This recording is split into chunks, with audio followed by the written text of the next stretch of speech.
Welcome back to another episode of the Tiny House Master Plan. Today we need to get our siding on ASAP because our roofers are coming in to put on our metal roofing. The way the roofing material works is you have something called a drip edge, and the drip edge goes right on top of the siding. So you gotta get the siding on first, then you can get the roofing on, then your drip edge. There's a certain hierarchy of things that have to get done, and I'm nervous because timelines are tight.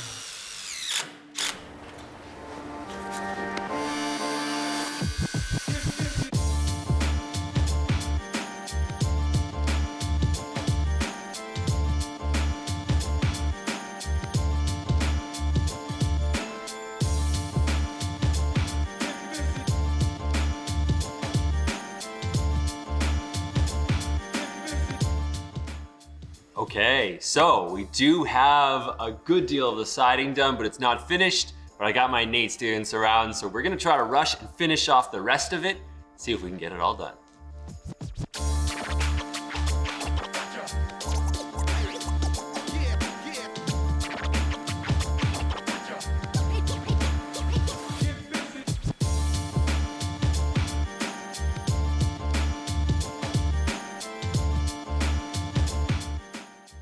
The siding is complete. We just finished pulling off the protective coating on the Quickpanel system, and it looks absolutely gorgeous.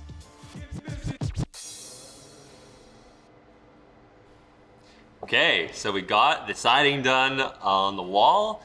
We are now ready to go ahead and install our metal roofing.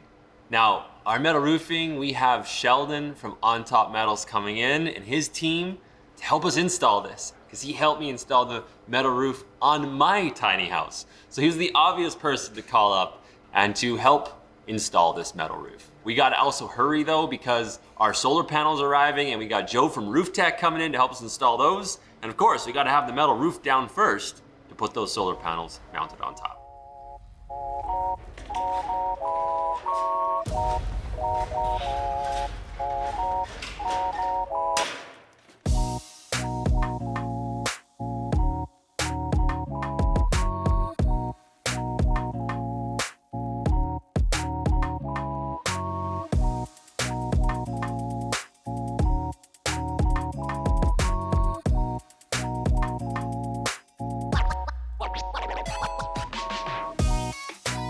Okay, so the metal roofing is complete. This is a black standing seam metal roof, and we got it from Monarch Exterior Centers. There are a few reasons why we chose to use a standing seam metal roof. Reason number one is it's lightweight, right? You want to minimize your weight in a tiny house going on the road. Number two, you don't need as many fasteners with the standing seam metal roof. It has a click-together system at the seams that allow it to be watertight, and then without those extra screws that you normally put in a roof, you have less penetrations and possible leak points then. And lastly, it's good for rainwater harvesting. So if you're gonna be collecting water off your roof for gardening purposes or whatever you're using your water for, why use shingles, not that tar. All right, moving on to the next step of construction. Okay, let's teach you guys how to build a house anywhere in the world. To do that, I need to go over 5 key concepts. Solar orientation is incredibly important. If you're not working with nature, you're working against it. It can overcook your house, and it's a heating source, so why wouldn't you use that to heat your house for free? But then you gotta put your glazing in strategically. This is your windows. You want to use the east sun to warm up your house and cautiously use the west because it's already warm during the second half of the day. Now you put in thermal mass strategically. These are things that are dense. Here is a metal stud that is a potentially dangerous thing to have exposed to the outside cold, which is why you want to use an outsulation that gets mounted to the outside of the stud. And now we have a foam core which stops the cold from moving through our wall and chilling our studs. Then you work to keep those temperatures consistent. So basically this temperature that's inside your house, it can't leave very easily, and the temperature outside your house can't get through your insulation. Lastly, if you do not build in good ventilation systems, you've built a coffin. You can run on oxygen, you can be breathing in fumes, things that are off-gassing. So you need to make sure your house breathes without losing its temperature. Let's get back to the build.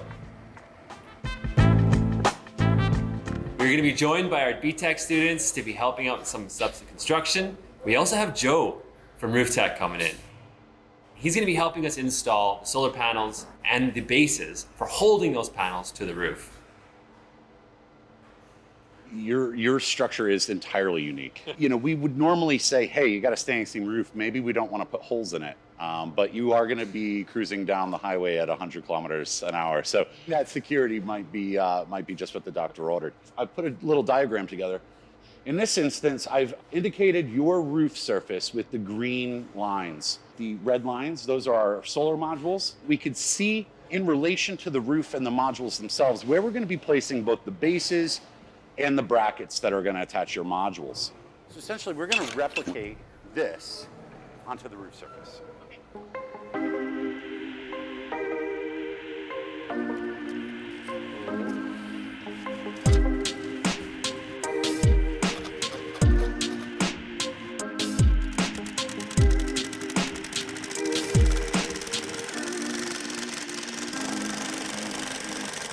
You know, measure 3 times.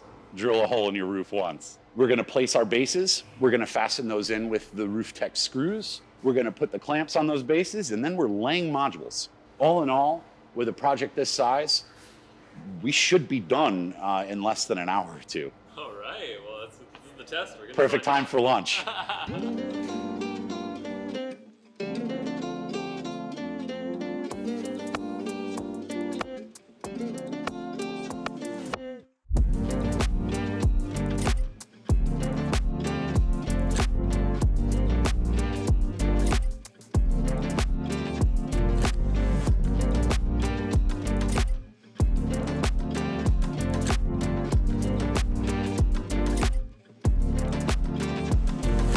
So we started to put the rest of the solar panels in, and then we hit a big snag.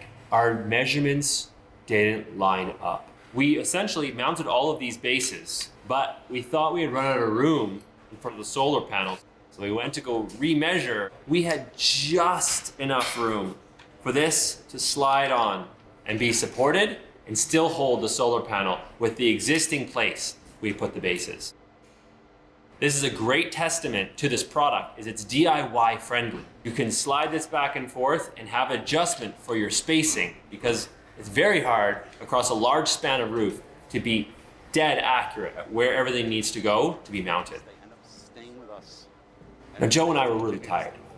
As we were moving that last panel back and forth to test fit it in, to double check, we scratched one of the panels. We both looked at each other and said, we're exhausted. Let's come back in the morning. We're just making mistakes. So we went out, had all-you-can-eat ribs, and kind of commiserated in the end of the day and being exhausted.